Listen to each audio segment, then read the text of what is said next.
말씀의 제목은 예배소서 참으로 간구해야 하는 것들이라고 하는 제목이에요. 예배소서 참으로 간구해야 하는 것들이라고 하는 제목입니다. 잠깐 들어가는 말을 보면요. 교회는 그리스도의 몸이며 모든 것을 넘치도록 채우시는 하나님의 충만함입니다. 충만함을 누리기 위해 하나님을 바로 알아야 합니다. 하나님을 아는 일은 지혜와 계시의 영을 주셔서 스스로 계시할 때만 가능합니다. 네. 하나님을 안다고 하는 것은 하나님께서 주시는 지혜와 계시의 영을 주셔야 하지만 우리는 하나님을 알 수 있어요. 우리가 하나님을 아무리 알려고 해도 그건 하나님을 알 수 있는 게 아니라 하나님을 아는 채 하는 것과 같은 거라고 볼 수 있습니다. 그리고 하나님을 알고 싶다 정도이지 하나님을 안다라고 할 수 없다는 거죠. 오늘 말씀이 에베소서는 신약 성경 27권 중에 13권을 기록한 이 바울 사도가 기록한 책이죠. 이 바울 사도는 다메섹에서 극적으로 예수님을 만났어요. 그 후에 3번에 걸쳐서 소아시아와 유럽에 복음을 전하는 전도 여행을 합니다. 그 3번째 여행에서 바울이 3년 이상 머물면서 복음을 전하고 양육했던 곳이 현재 터키 지역의 에베소라고 하는 지역이에요. 그리고 4번째 전도 여행은 로마 감옥을 향하고 있을 때죠. 그러니까 로마 감옥을 향해 갔고 그 감옥에서 갇혀 있을 때 교회들을 위해서 기도하면서 편지한 성경 중에 하나가 에베소서입니다. 비록 지금 바울은 로마 감옥에 죄수가 되어서 붙들려 있지만 에베소 교회가 잘 성장하고 있다고, 또 성도들이 믿음 가운데서 잘 자라고 있다고 하는 말, 그리고 믿음을 잘 지키고 굳건하게 지키고 있다고 하는 소식에 말할 수 없는 감사와 기쁨이 있었어요. 그렇기 때문에 바울 사도는 오늘 말씀 16절에 보면 내가 감사하기를 그치지 아니하고 라고 하는 고백을 들을 수가 있어요. 마치 출가한 자식들이 건강한 가정을 이루고 자녀들을 낳아서 풍성한 가정으로 성장하는 걸 보면서 가슴 뿌듯해하는 우리 부모님들, 그 부모님의 마음과도 같아요. 어쩌면 우리 은혜자매 어머니의 마음이 그럴지도 모르겠다는 생각이 들어요. 멀리 있지만 그렇게 잘 자라고 잘 이렇게 건강한 가정을 이루고 있다고 하는 그 모습 보면서 부모님의 마음인 것 같다는 거죠. 그래서 자녀들의 이름을 불러가면서 축복하는 것처럼 바울 사도는 내가 기도할 때 기억하며 라고 교회 성도들의 얼굴 하나하나 떠올리면서 축복 기도하는 겁니다. 우리 자녀들의 얼굴 생각하고 이름 불러가면서 기도하는 것처럼 바울도 그렇게 참 기쁜 마음으로 기도를 했다는 거죠. 그러면서 바울은 어떤 기도를 했을까? 바울은 어떤 기도를 했을까요? 이런 오늘 그 기도문을 통해서 축복 기도가 과연 무엇인가 함께 좀 배웠으면 좋겠어요. 그리고 우리 자녀들과 교회를 위해 기도하는 저와 여러분이 됐으면 좋겠어요. 우리가 축복 기도한다, 또 우리가 교회를 위해 기도한다고 말할 때 과연 어떠한 기도가 정말 바른 기도인지 오늘 말씀을 통해서 좀 알아봤으면 좋겠어요. 그래서 바울은 어떻게 기도하는지, 그 성령 충만한 기도가 무엇인지를 오늘 말씀 17절에서 19절까지 아주 잘 이야기하고 있는 걸 보게 돼요. 우리도 동일하게 이러한 기도문을 가지고서 우리 자녀를 위해서, 우리 교회를 위해서 기도할 수 있을 거예요. 우리 17절부터 19절 말씀, 17절부터서 죄송합니다. 이게 17절부터서 19절인데 17절부터 19절 말씀을 한번 같이 읽어보도록 할까요? 17절부터 19절 말씀이에요. 같이 읽겠습니다. 우리 주 예수 그리스도의 하나님 영광의 아버지께서 지혜와 계시의 영을 너희에게 주사 하나님을 알게 하시고 너희 마음의 눈을 밝히사 그의 부르심의 소망이 무엇이며 성도 안에서 기업의 영광의 풍성함이 무엇이며 그의 힘의 위력으로 역사하심을 따라 믿는 우리에게 베푸신 능력의 지극히 크심이 어떠한 것을 너희로 알게 하시기를 구하노라. 네. 이 기도문을 읽다 보면요, 이 세상에서 다른 사람들보다 잘 나가는 으뜸이 되게 하시고 행복하게 살 수 있도록 해주시며 건강과 물질의 축복을 구하는 그러한 내용들, 평안과 안락한 삶을 위해 기도하는 구절은 하나도 없다고 하는 것을 듣고 보고 읽게 되죠. 그러니까 이러한 기도가 무슨 축복 기도야? 라고 생각할 수 있어요. 이게 무슨 축복 기도지? 우리가 축복 기도하면 좀 잘 됐으면 좋겠다, 건강했으면 좋겠다, 아니면 좀 하는 일이 잘 풀려나갔으면 좋겠다, 좀 평안한 삶을 살았으면 좋겠다, 그런 걸 우리가 축복 기도라고 말할 수 있는데 그러한 내용은 하나도 들어있지 않아요. 그럼에도 완벽한 축복 기도, 가장 본질적인 축복이 무엇인지를 분명하게 배울 수 있어요. 기도한다고 할 때 가장 중요한 핵심이 무엇임을 배울 수 있을까요? 이 기도문, 이 바울의 기도문을 통해서 또 혹여나 또 예수님의 그 주기도문을 통해서 우리가 정말 축복한다고 할 때 축복의 그 가장 중요한 핵심이 무엇이냐를 배울 수 있다는 거예요. 바로 그것은 하나님을 알기 원한다는 거예요. 정말 제대로 하나님을 알기 원한다라는 거예요. 이게 축복 기도의 핵심이라는 겁니다. 그럼 우리가 아는 하나님은 너의 하나님과 나의 하나님이 다를 수가 있을까요? 바울이 알고 있는 하나님과 에베소 성도들이 알고 있는 하나님은 다른 하나님일까요? 그래서 바울은 하나님을 정말 잘 알기를 원한다고 기도한다고 하는 걸까요? 다르기 때문에 기도하는 것이 아니라요. 하나님을 분명하고 확신하지 못하는 모름이요, 모름. 하나님을 알지 못하기 때문에, 정확하게 알지 못하기 때문에 기도하는 거예요. 하나님을 모르기 때문에 기도하는, 하지만 극도로 이기적인 기도, 공연불 기도, 세상 사람이면 누구나 구하는 그 정도의 기도를 한다는 것이 아니에요. 하나님을 모르기 때문에 막 그런 기도하는 게 아니라는 거예요. 물론 우리가 세상을 살면서 당연히 행복을 추구하는 기도해야 해요. 하지만 예수님께서 우리가 기도하고 간구함에 대한 분명한 기준을 제시해 주는 것이 주기도문이죠. 또한 우리가 구할 것이 그의 나라와 의라고 아주 선명한 기준을 주셨어요. 그러니까 우리의 기도의 수준은요, 우리가 간구하는 수준은 그의 나라와 의라는 거예요. 우리의 수준이요. 우리의 가장 기도의 평균값이 뭐냐면 평균이 그의 나라와 그의 의라는 겁니다. 그러니까 매일같이 물고기를 구하는 게 아니라 물고기 잡는 방법을 정말 이 사람들이 알기 원한다라고 한 게 바울의 기도예요. 그러기 위해 성도에게 필요한 것이 뭐라고 말씀합니까? 지혜와 계시의 영을 통해서 하나님을 아는 것.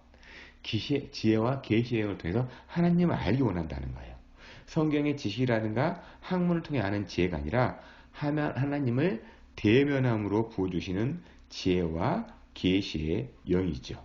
그렇다면 우리는 하나님을 어떻게 대면할 수가 있을까? 어떻게 하나님을 대면할 수가 있을까요? 간단합니다. 예수님을 만나면 돼요. 더 정확하게는 나를 찾아오신 예수님을 영접하면 된다는 겁니다. 언제나 찾아오신 그 예수님을 내가 받아들이면 되는 거예요. 사실 성경 지식이 좀 부족해도요, 학문이 짧아도 예수님을 만나면 지혜롭게 됩니다.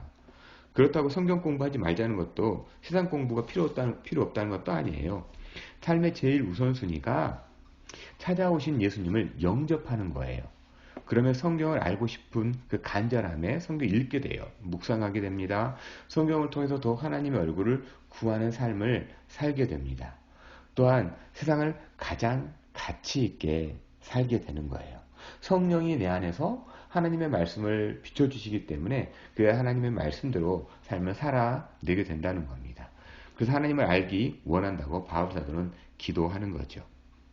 그때는 바울의 기도 안에서 하나님께서 만나주심으로 깨닫는 암, 그리고 세상을 삶을 살아내는 중요한 삶의 능력이 무엇인지 간단히 알아보기 원하는데요. 즉 암과 삶에 일치되는 능력의 기도예요. 그게 무엇인지 뭐냐면 첫 번째는요, 부르심의 소망이라는 거예요. 첫 번째는 부르심의 소망. 암과 삶이 일치하는 중요한 포인트가 부르심의 소망이 무엇인지 알아야 한다는 거예요. 하나님은 저와 여러분을, 우리 각자를 부르셨어요. 이걸 확신하고 계십니까? 하나님은 나를 부르셨다는 것에 대한 확신을 그러면 어떻게 할 수 있냐는 거예요. 나를 부르셨다라는 걸 어떻게 할 수 있어요? 이 부르심은 어떤 특별한 사람만 부르는 게 아니에요. 모든 사람을 부르셨다는 거예요. 그게 바로 에베소 오늘 말씀 있는 1장 4절 5절 말씀이에요. 곧 창세전에 그리스도 안에 우리를 택하사 우리로 사랑하여서 그의 앞에 거룩하고 흠이 없게 하시려고 그 기쁘신 뜻대로 우리를 예정하사 예수 그리스도로 말미암아 자기의 아들들이 되게 하셨으니, 우리가 이렇게 교회로 모여서 예배하는 그리스도인됨이 어느 날 갑작스럽게 된 것이 아니라요, 창세 전부터 이미 택해지고 하나님의 경륜, 하나님의 계획 안에서 이루어진 일이라는 거예요. 마치 영화에 했던 대사처럼 다 계획이 있었구나. 너에겐 다 계획이 있었구나. 하나님에겐 다 계획이 있었구나라는 거예요. 그래서 그때 하나님의 타이밍 가운데 부르심을 받았는데 이것이 그의 기쁘신 뜻대로 정하셨다고 하는 예정입니다. 어쩌면 코로나19로 줌으로 모여 예배하는 이러한 상황 또한 하나님 안에 있다면 이 또한 하나님의 예정하심이죠. 그래서 비록 아직까지 얼마 되지 않는 우리 교회지만 교회가 되었다는 것, 서로서로 지체가 되었다는 것이 하나님의 부르심 가운데 일어난 일이라는 거예요. 그렇다면 하나님께서 왜 우리를 부르셨을까요? 우리를 왜 부르셨냐는 거예요. 그 부르심의 목적이 무엇일까요? 아직 끝이 보이지 않는 현실, 아니 바이러스가 더 기승을 부리면서 위협하는 현실 가운데 그냥 일요일 어디 갈 데도 없고 마음 둘 데도 없으니까 그냥 기계적으로나마 하나님을 찾는 것이 하나님의 바람, 그분의 목적일까요? 오늘 말씀에서 분명히 하나님의 부르심은 소망의 부르심이라고 말씀합니다. 무슨 소망의 부르심일까요? 오늘 말씀 1장, 에베소서 1장 7절에 보면 우리가 그리스도 안에서 그의 은혜의 풍성함을 따라 그의 피로 말미암아 구속 곧 죄사함을 받았으니, 네, 하나님의 부르심은 이 땅에서 수고하고 무거운 짐을 지고 가는 우리 각 사람들의 짐, 무거운 죄의 짐에서 구속하기 위한 부르심이에요. 먼저는 죄사함으로부터의 부르심이라는 겁니다. 그리고 또한 5절 말씀대로요, 하나님의 기쁘신 뜻대로 우리를 예정하여 예수 그리스도로 말미암아 자기 아들들이 되게 하심, 즉 하나님의 자녀로서의 부르심이에요. 죄사함의 부르심이 있습니까? 그러면 하나님의 자녀로의 부르심을 받았다라는 거예요. 죄사함의 부르심이 없으면 하나님의 자녀됨의 부르심도 없습니다. 이렇게 그의 아들 삼으심으로 12절 말씀대로 결국 우리에게 각자가 영광의 찬송이 되게 하려고 하는 부르심이라는 거예요. 그렇기 때문에 다음 주에 묵상하게 될 에베소 2장 10절에는 우리는 그의 만드신 바 된 작품이라고 선언합니다. 우리 각자는요, 하나님의 걸작품으로 부르심을 받았다는 거죠. 여러분, 캐나다 생활은 어떻습니까? 타국에 산다는 것이 그리 녹록하지 않지요. 말이 통하지도 않고 또 정서가 잘 맞지도 않습니다. 거기다가 친척이 있어가지고 마음 놓고 이야기할 그 마땅한 사람도 없습니다. 또 몸이 이상이 생겨 건강 문제로 힘들어하는 분들을 보면 제 몸도 마음도 참 아픕니다. 하지만 그럼에도 불구하고 불만족스러운 우리의 삶이지만 이 땅에서 삶을 살아내는 이유가 있다면 무너지고 깨지는 것도 하나님의 걸작품으로 다듬어져가는 과정이라고 하는 확신이 있기 때문에 견디고 이겨내는 것이 아닐까요? 이것이 부르심의 소망 가운데 살아가는 삶의 그 태도가 아닐까 생각해 봅니다.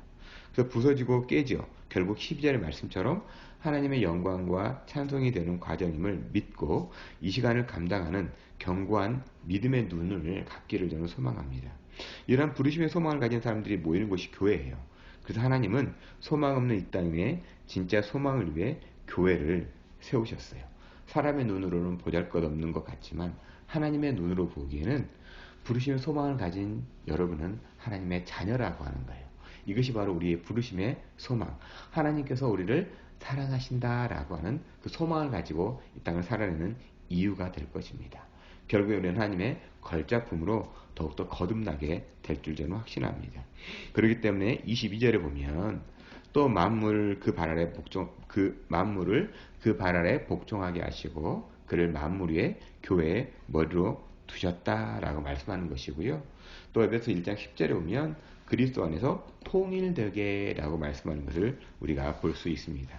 이 통일이라고 하는 단어가 헬라어 죄송합니다. 이게 말이 좀 길어서 아나케팔라요라는 말인데 이거는 위라고 하는 아나와 머리라고 하는 케팔라가 합성되는 말이에요. 그러니까 머리 위라는 거예요.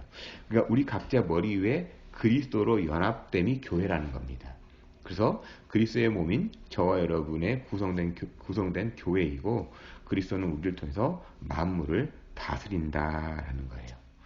그리고 이 개념은 성경 전체에 흐르는 부르심의 소망을 가진 사람들 향한 하나님의 마음이에요. 창세기에 보면 하나님은 아담을 만드시고 그의 직분을 생육하고 번성하고 정복하고 다스리게 하는 왕의 직분을 갖게 하신 걸 볼 수 있습니다. 그렇기 때문에 예수 그리스도가 만왕의 왕, 저나 여러분이 왕이라는 거예요. 그러니까 우리가 회복된 존재가 왕이라는 거예요. 그리스도 안에서 우리는 왕이라는 겁니다. 그래서 만 왕의 왕이 예수 그리스도죠. 그래서 어느 한 사람 가벼운 사람이 없어요. 다 존귀한 존재입니다. 그래서 우리는 세상을 향한 책임이 있는 존재, 왕은 책임이 있잖아요. 세상을 향한 책임이 있는 존재라고 하는 것을 기억하시길 저는 부탁합니다. 그래서 바로 소망의 부르심을 아는 사람만이 누리는 은혜이고 하나님의 소망에 참여하는 특권이에요. 암담하고 막막한 삶이지만 캄캄한 밤이 지나고 밝아오는 새벽처럼 하나님을 알므로 새로운 삶을 시작하는 저와 여러분, 부르심의 소망을 주신 하나님께 영광을 올려드리길 저는 기도합니다. 또한 두 번째는요, 기업의 영광의 풍성함이요. 사도 바울이 우리가 알고 하는 것은 기업의 영광의 풍성함이라는 겁니다. 이 기업은요, 하나님께서 주신 영원히 빼앗길 수 없는 분기시예요. 기업이라는 것은. 그러면서 구약에서 이스라엘 백성들의 신앙은 아주 단순했어요. 그들의 신앙은 기업 신앙이에요. inheritance. 가나안 땅에 정착하면서 각 지파별로 하나님께서는 직접 땅을 주셨지요. 근데 사실 그 이스라엘 땅을 가보시면 아시겠지만 그렇게 비옥한 땅이 아니에요.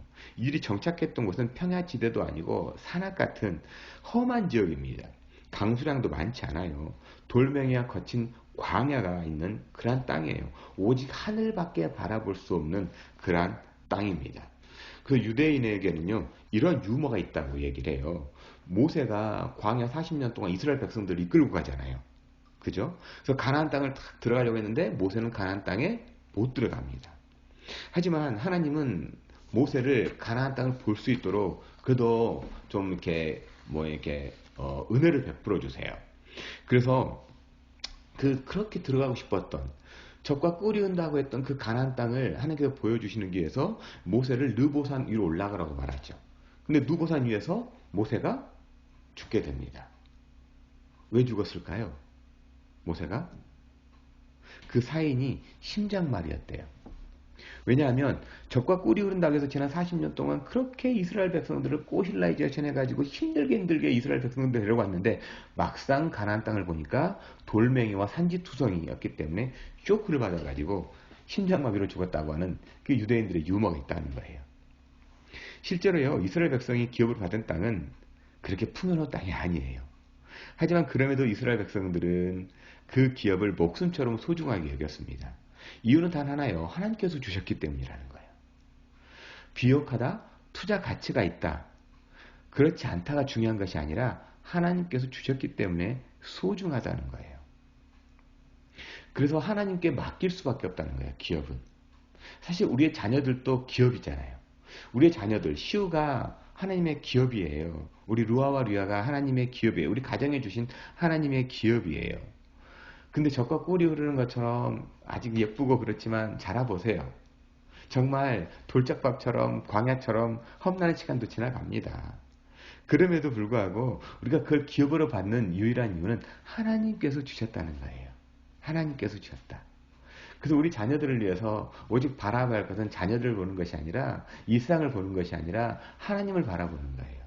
이스라엘 땅은요, 성경을 공부해보면 알겠지만 이 연평균 이슬이 250일 정도 내려요. 이슬이라고 말하는 것은 우리가 말하는 그런 이슬이 아니라 정말 땅을 풍족하게 적시는 이슬이에요. 그런데 저주가 오면 이슬이 끊어져요. 비가 끊어져요. 하늘밖에 바라볼 수 없는 그런 땅이라는 거예요. 우리 자녀들이 기업인 것이, 우리의 가정이 기업인 것이 우리의 노력과 우리의 정말 열심이 아니라 하늘을 바라볼 수밖에 없다라는 거예요. 그게 바로 기업의 목적이라는 거예요. 그래서 그리스도 안에서 주시는 사명이라고 하는 기업을 주셨다는 거예요, 우리가. 솔직히, 이러한 가정, 이러한 거, 우리가 선택할 수 있다면, 정말 우리가 이런 걸 선택할 수 있었을까요? 하나님께서 주셨기 때문에, 그래서 받아들인 거잖아요. 그래서 그 사명은 우리가 뭘 잘해서 영광이 아니라, 하나님께서 주셨기 때문에 영광스러운 것이고, 가치 있는 겁니다.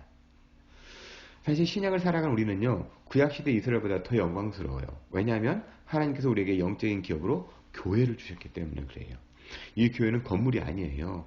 그리스도를 주라고 확신하는 사람들이죠. 그래서 우리 한 사람 한 사람 교회예요. 근데 이 교회가 영광스러운 것이 어떤 모임이나 단체가 아니라 바로 그리스도의 몸이기 때문에 그래요. 이것이 뭐 많이 있고 정말 뭔가 정말 뭐 재미있고 그래서 영광스러운 것이 아니라 그냥 하나님께서 주셨기 때문에 우리 눈에는 그렇게 영광스럽게 보이지 않아도 우리는 믿음으로 영광스럽다라고 고백하는 겁니다. 그래서 우리가 교회가 되는 거예요. 세상에서 불러내는 사람들의 모임, 이 에클레시아 교회예요. 그리스도의 몸으로서의 교회예요. 이게 기업이라는 겁니다. 그래서 기업은 내 마음에 든다 안 든다가 아니라요. 하나님께서 주셨기 때문에 영광의 풍성함이 넘쳐난다는 겁니다. 그래서 사명을 지닌 사람들을 통해서 영광의 기업의 풍성함은 증거됩니다. 여러분, 우리 교회에, 우리 가정에, 우리 삶에 영광의 풍성함은 우리의 노력에 달려있는 게 아니라는 것을 다시 한번 말씀드리고요. 위를 바라보십시오. 하나님을 바라보십시오. 그 하나님과 소통함이 있을 때, 그래서 지혜와 계시의 영을 주셔서 하나님을 알 때 거기에는 하나님께서 약속하신 늦은 비와 이른 비를 주시고 그 다음에 이슬을 주시고 하나님께서 그렇게 풍요로운 땅으로 그 땅으로 개간해 주시고 그렇게 우리를 자라가게 해주신다는 겁니다. 이게 영광의 풍성함이라는 거예요. 그래서 이 하나님께서 주시는 지혜와 계시의 영으로 말미암아서 우리 기업의 풍성함을 누리시기를 저는 소망합니다. 세 번째로는요, 사도 바울이 알기 원하는 것은 우리 안에 역사하는 능력입니다. 우리 안에 역사하는 능력이요.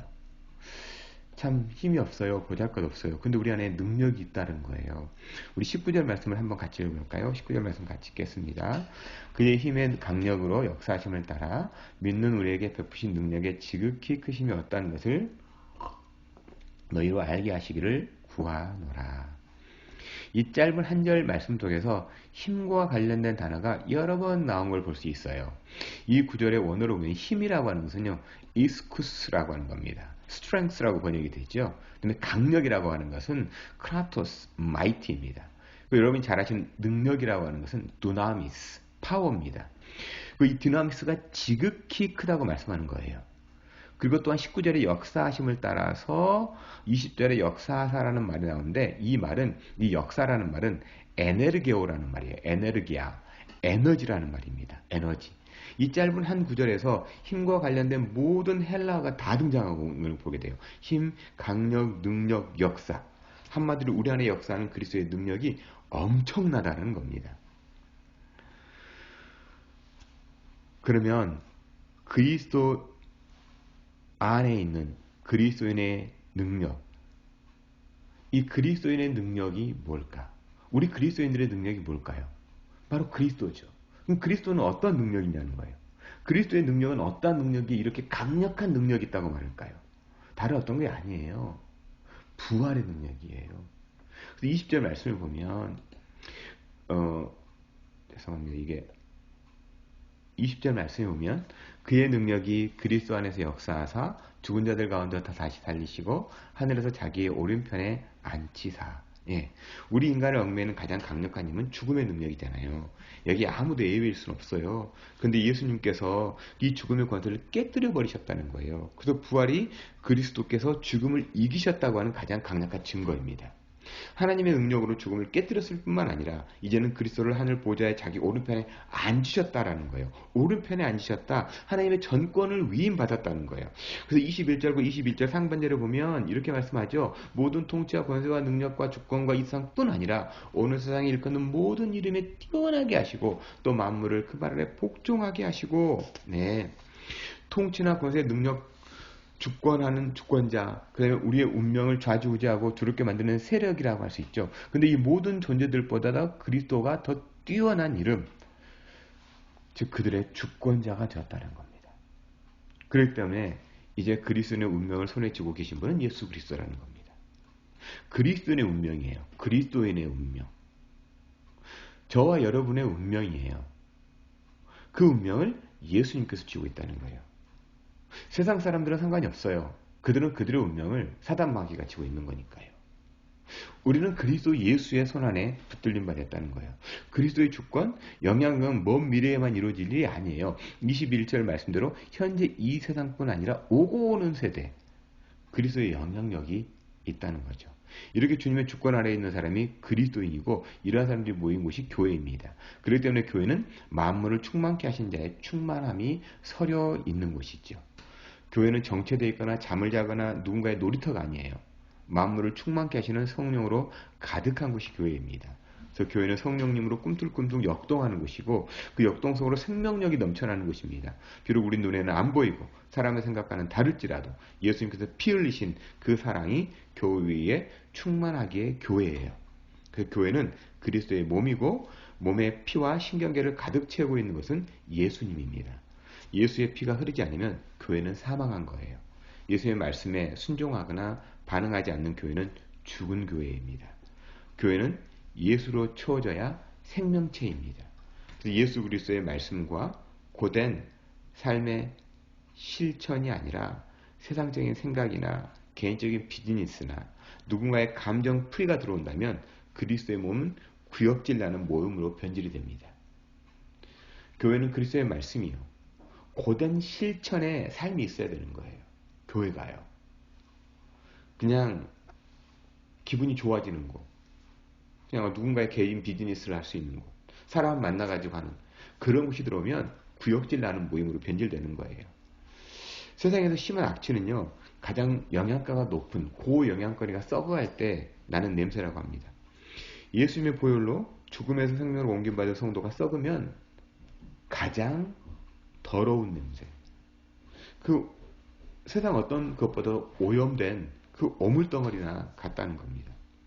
그렇기 때문에 사도 바울은 우리 교회가 이런 부르심의 소망과 기업의 영광과 그의 능력의 지극히 크심을 깨달아 온전한 그리스도의 몸이 되기를 바란다라는 거예요. 또한 이 몸인 링크교회가 가진 것들이 비록 보잘것없지만 너무나 값지고 한 사람 한 사람을 살려내는 영양가 100% 위대하다는 것을 잊지 않았으면 합니다. 그래서 이 시간 이 자리에 만물을 충만케 하시는 예수 그리스도가 함께 하시기에 오늘 우리 교회를 생각하면서요. 이 위대함을 깨달아 참으로 부르심의 소망이 넘치고 우리 각자가 주님께서 기억하시고 친히 일구시는 기업임을 깨달아서 주님의 능력이 기도하는 우리 각자를 통해서 나오는 것을 경험하는 저 여러분이 되기를 저는 소망합니다. 정말 이 사도 바울의 기도예요. 지혜와 계시 영으로 하나님을 알게 하시고 그래서 우리의 부르심의 소망이 무엇이고 기업의 영광의 풍성함이 무엇인지 그래서 정말 우리 마음 가운데서 하나님의 나라와 그의 의가 이루어지는 우리 교회가 됐으면 좋겠습니다. 그것이 우리 주님께서 바라시는 교회라는 겁니다. 그것이 성령이 임재함이 있는 교회라는 거예요. 그래서 우리 교회가요, 참 많이 힘겨운 시간을 보내고 있지만 그럼에도 불구하고 예수님이 함께 하신다면 성령께서 함께 하신다면 회복되고 또 성장하고 성숙되며 우리 각자가 부흥의 은혜를 맛보게 될 줄 확신합니다. 저는 정말 우리가 부르심의 소망을 가지고 살았으면 좋겠습니다. 그리고 그 기업이 무엇인지 우리가 분명하고 확신하게 삶으로 살아냈으면 좋겠습니다. 그래서 영광의 기업의 풍성함을 누리는 저와 여러분이 되기를 주님의 이름으로 축원합니다.